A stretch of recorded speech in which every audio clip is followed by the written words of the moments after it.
Good afternoon friends. BPSC का नया notification आपने देखा होगा। 68 मेंस में कुछ चेंज हुआ है, उसी पे आज बात करने हूं आपके सामने। जैसा आपने देखा होगा 67 तो पुराने पैटर्न पे ही हो रहा है, बस ऑप्शनल में थोड़ा सा प्रश्न पूछने में चेंज किया है। और 68 मेंस में ऑप्शनल सब्जेक्ट को क्वालिफाइंग बना दिया है ऑब्जेक्टिव करते हुए, और एसए का एक नया पेपर जोड़ा है। मेंस पहले भी 900 नंबर का होता था, अब भी 900 नंबर का होगा। GS as it is 600 number का जैसा पहले था अभी भी वैसा ही है। 300 नंबर का जो ऑप्शनल होता था उसको रिप्लेस करके 300 नंबर का निबंध डाला गया है। निबंध की चर्चा में अलग से अगले वीडियो में करूंगा। बहुत बेहतरीन लेवल पे निबंध की तैयारी हम लोग पहले से करवाते रहे हैं, बीच में ब्रेक कर दिया था समय नहीं होने से, और बहुत जल्दी दोबारा हम बीपीएससी निबंध के लिए शुरू करेंगे। बहुत उच्च गुणवत्ता का एक प्रोग्राम। फिलहाल आज मैं आपसे बात करने वाला हूं ऑप्शनल सब्जेक्ट के ऊपर। ऑप्शनल सब्जेक्ट आप देख रहे हैं 300 की जगह 100 नंबर का हो गया है, पहली बात। सब्जेक्टिव की जगह ऑब्जेक्टिव हो गया है, दूसरी बात। और पहले जहां नंबर जोड़ते थे अब उसके नंबर नहीं जोड़ने हैं, केवल क्वालिफाइंग है। 40% मार्क्स आपको चाहिए है उसे क्वालिफाई करने के लिए। क्वालिफाइंग का मतलब होता है कि पहले आपके ऑप्शनल की कॉपी चेक होगी, अगर आप क्वालिफाइंग नंबर लाएंगे तो फिर बाकी जो जीएस और एसए है उनकी कॉपी चेक होगी, अदरवाइज उनकी कॉपी ही चेक नहीं होगी। यूपीएससी में हिंदी इंग्लिश हमेशा से क्वालिफाइंग रहे हैं मेंस में। तरीका वही होता है उसका कि पहले क्वालिफाइंग पेपर की कॉपी चेक की जाती है, अगर उसमें स्टूडेंट क्वालिफाई करता है तो फिर जो कंपलसरी पेपर हैं उनकी कॉपी चेक होती है, उनके नंबर के बेस पे मेरिट बनती है। बिहार में भी ऐसा ही होगा। तो अब क्या करना है आपको ऑप्शनल सब्जेक्ट को लेके। पिछले 2 दिन में बहुत सारे लोगों के फोन आए मेरे पास और उन्होंने कहा कि सर ऑप्शनल हट गया है। तो मैं ये बताना चाहता हूं कि ऑप्शनल हटा नहीं है, क्वालिफाइंग हुआ है। इसके पहले भी सबसे पहले तो थोड़ा सा इस बात की चर्चा करें कि बीपीएससी ने आखिर ऐसा किया क्यों है। सबसे बड़ा कारण ऐसा करने के पीछे है विभिन्न अभ्यर्थियों या स्टूडेंट्स के बीच में समानता लाना। जैसा कि आप देख रहे हैं कि मैथ में 300 में से 290 नंबर लाके लोग टॉप कर जा रहे थे। सोशल साइंस मतलब पवेड, हिस्ट्री, ज्योग्राफी में कुछ भी आप लिखेंगे 180 190 बहुत है तो 200 आ जाएंगे, उसके ऊपर नहीं ला पाएंगे। तो एक स्टूडेंट जिसे 180 190 आ रहे हैं और दूसरा जिसे 290, वो तो कभी 180 90 वाला अच्छी रैंक ला ही नहीं पाएगा, 290 वाले की बराबरी तो कभी नहीं कर पाएगा वो। और फिजिकल साइंस में मैथ फिजिक्स वगैरह में पॉसिबल है कि जहां हैंस प्रूव किया वहां आपको फुल में फुल मार्क्स मिल गए। सोशल साइंस में कुछ भी अच्छा लिखाएंगे, ऊपर नीचे करने प्लस माइनस करने की गुंजाइश हमेशा होती है सोशल साइंस से, क्योंकि तो विभिन्न विषयों के बीच में होने वाले भेदभाव को समाप्त करने के लिए इस तरह की व्यवस्थाएं की जाती हैं। कई राज्य हैं, झारखंड, छत्तीसगढ़, एमपी, राजस्थान, उत्तराखंड, जो ऑप्शनल हटा चुके हैं ऑलरेडी। बीपीएससी ने एक नया प्रयोग किया, ऑप्शनल हटाया नहीं, उसे ऑब्जेक्टिव करते हुए क्वालिफाइंग कर दिया। तो ये अपने आप में जरूर एक अनोखा प्रयास है। अभी हम देख रहे थे यूपीएससी, यूपी, हरियाणा, बीपीएससी, यही ऑप्शनल बचे थे हिंदी भाषी स्टेट में। बीपीएससी ने ना हटाया ऑप्शनल, ना रखा कहा जाए, उसके साथ एक नया प्रयोग ही किया है। तो समानता लानी थी। अब समानता लाने का एक तरीका और हो सकता था कि स्केलिंग की जाती, जैसा कि होती रही है यूपीएससी वगैरह में।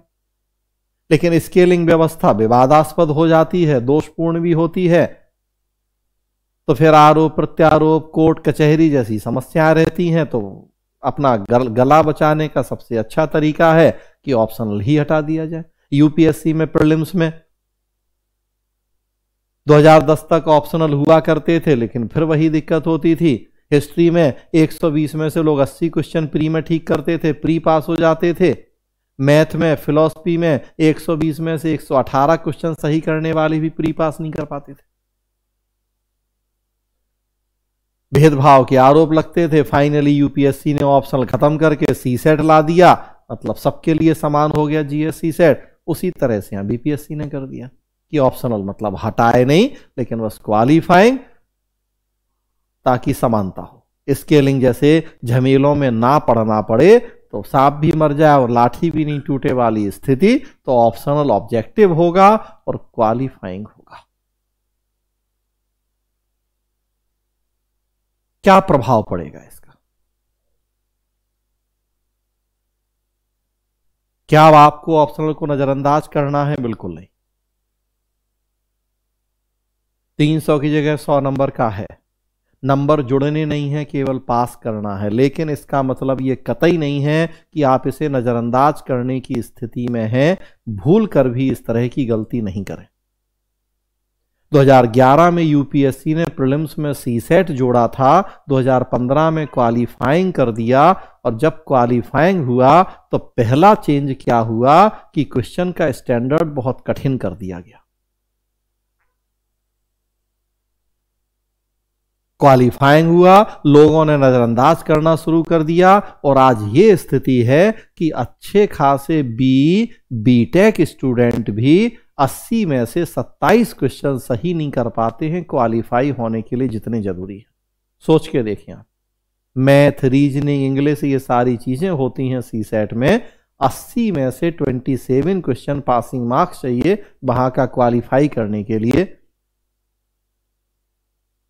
33%, तो 27 क्वेश्चन सही करने होते हैं, और उतने भी नहीं कर पाते हैं लोग आज की डेट में। बहुत बड़ी संख्या ऐसे लोगों की यूपीएससी में है जो सी सेट में 80 में से 27 क्वेश्चन सही नहीं कर रहे, और उसमें भी बड़ी संख्या में ऐसे लोग जो इंजीनियर हैं, मतलब जिन्होंने मैथ खूब पढ़ी है, अंग्रेजी अच्छी है, फिर भी 80 में से 27 नहीं कर पाते। एक सामान्य सोशल साइंस और हिंदी मीडियम वाले स्टूडेंट का तो कहें ही क्या। तो आप भूलकर भी इस तरह की गलती नहीं करें कि क्वालिफाइंग है मतलब पढ़ेंगे नहीं, कम पढ़ेंगे, इग्नोर कर देंगे, कॉपी ही चेक नहीं होगी बाकी आपके जीएस और निबंध की। तो पहली बात, कभी इस तरह की गलती नहीं करना है। ऑप्शनल का महत्व अभी भी है, अच्छा खासा महत्व है। नंबर नहीं जुड़ेंगे अलग बात है, लेकिन क्वालिफाई करना है। दूसरी बात, सिलेबस क्या होगा ये अब जब आएगा तो पता लगेगा नोटिफिकेशन कि पूरा सिलेबस रख रहा है बीपीएससी जो अभी तक था ऑप्शनल का, या उसमें कुछ कटौती कर रहा है। अगर पूरा सिलेबस रख रहा है, ज्यादा संभावना है कि सिलेबस के साथ छेड़छाड़ नहीं होगी, सिलेबस पूरा रहेगा। तो वैसी स्थिति में दूसरी बात ये ध्यान रखें कि जितना अब तक पढ़ते थे हम सब्जेक्टिव के लिए, लगभग वो सब अभी भी पढ़ना होगा हमें उसी तरीके से। इनफैक्ट अब और ज्यादा पढ़ना होगा। अभी तक मेंस में हम फैक्ट नहीं पढ़ते थे, प्रीलिम्स के लिए अब हमें फैक्चुअल नॉलेज भी चाहिए होगी पर्याप्त मात्रा में। तो अब तक की पढ़ाई तो रहेगी ही, उसमें और जुड़ेंगी चीजें फैक्चुअल नॉलेज के लिए। तो ये बात भी ख्याल एकदम दिमाग से निकाल दें कि आपका अभी तक का ऑप्शनल की पढ़ाई, तैयारी, मेहनत वेस्ट हो गई। बिल्कुल वेस्ट नहीं हुई है, वो सब अभी भी चाहिए है आपको। उससे और एक्स्ट्रा चाहिए है अब आपको, वो एक्स्ट्रा है फैक्चुअल नॉलेज। मैं लोक प्रशासन की ही बात करूं, अब तक जितना मैंने पढ़ाया, आपको जो नोट्स दिया, वो सब उतना ही रेलिवेंट अभी भी रहेगा। बल्कि अब और एक आपको 150, 200, 250 पेज की और एक बुकलेट दूंगा मैं, जिसमें फैक्चुअल नॉलेज होगी पूरे लोक प्रशासन विषय की। अब वो भी पढ़ना और याद करना होगा। यूपीएससी में 2010 तक जब तक प्रीलिम्स में ऑप्शनल थे, तो उसी समय की हमारे पास वो बुकलेट है। जिसमें प्री के फैक्ट कलेक्शन थे लगभग 225 पेज की बुकलेट। हाँ, अब उसे हम अपडेट करेंगे क्योंकि उसके बाद उसकी जरूरत नहीं पड़ी पिछले 12 साल में, तो बुकलेट वो वैसी ही है। अब हम बीपीएससी के अकॉर्डिंग उसे अपडेट करके और फिर आपको देंगे वो नोट्स। तो अब तक की पढ़ाई पूरी रहेगी, वो बुकलेट और जुड़ेगी, उसकी तैयारी और जुड़ जाएगी। मेहनत बढ़ गई है आपकी, मेहनत कम नहीं हुई है, ना मेहनत कम करना है। और अब एक्यूरेसी ज्यादा चाहिए है, क्योंकि सब्जेक्ट में तो 8 में से 6 पॉइंट भी याद आए तो कोई बात नहीं, लिख दें, लेकिन ऑब्जेक्टिव में तो जब तक एकदम सटीक याद नहीं होगा आप ABCD कैसे चुनेंगे। और अगर 5वां ऑप्शन वाला सिस्टम यहां भी रख दिया और कठिनाई हो जाएगी आपको। तो इसलिए बिल्कुल हल्के में लेने की गलती नहीं करेंगे ऑप्शनल। ना ये दिमाग में आना चाहिए कि अरे हट गया ऑप्शनल, या अब नहीं पढ़ना है या कम पढ़ना है। बिल्कुल नहीं, उतना ही बल्कि ज्यादा पढ़ना है। क्वालिफाइंग ऑब्जेक्टिव है, दायरा बढ़ जाता है ऑब्जेक्टिव में। हर सिंगल स्टेटमेंट, किस विद्वान का स्टेटमेंट है, कौन सा फैक्ट कहां से जुड़ा है, पूछा जाता है। और इसकी वजह से और एक बात जान लें कि अब जो बड़े बड़े सिलेबस वाले ऑप्शनल हैं उनका महत्व भी कम हो गया है, हो जाना चाहिए। हिंदी लिटरेचर पढ़ के आप क्या करेंगे? हिस्ट्री ज्योग्राफी बहुत बड़े बड़े सिलेबस है, उनको पढ़ के आप क्या करेंगे? अब उनके नंबर नहीं जोड़ने, केवल क्वालिफाई होना है। समझदारी है। अब अगर आपने अभी ऑप्शनल चूज नहीं किया है, आगे ऑप्शनल चूज करेंगे 68 के लिए, तो समझदारी है ऐसा ऑप्शनल चूज करें, पहली बात जिसका जीएस में योगदान हो। History, geography, political science, public administration, GS में योगदान है। और दूसरी और एक जरूरत है कि जिसका सिलेबस छोटा हो।